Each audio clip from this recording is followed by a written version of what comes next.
Sapere dove bussare è un lusso che non a tutti è concesso e soprattutto quando a causa di un incidente o di una malattia le porte precluse sembrano moltiplicarsi giorno dopo giorno. Oggi però per i pazienti affetti da gravi cerebrolesioni qualcosa è cambiato. Le porte a cui bussare sono state infatti segnate nero su bianco in un vero e proprio libro bianco che è riuscito a mappare tutti i servizi che sul territorio veneto garantiscono a questi pazienti, molto spesso giovanissimi, di tornare a relazionarsi a pieno titolo con il mondo.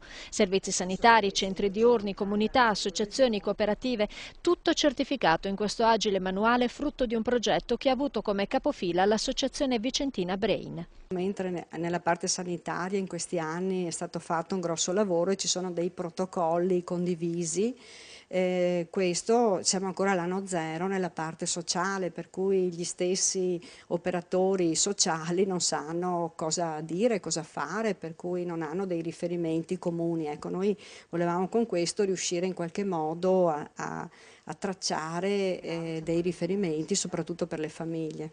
Disponibile in tutti i centri in cui i pazienti con gravi cerebrolesioni vengono curati, la guida sarà presto caricata online sui siti di chi ha gestito in primis il progetto, ossia www.cooperativaeasy.it e www.associazionebrain.it.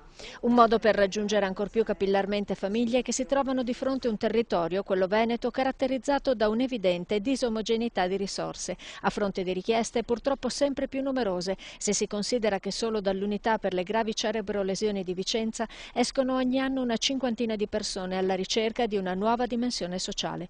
Un problema oneroso anche in termini economici, di cui politici ed amministratori non possono non farsi carico attraverso specifici percorsi riabilitativi.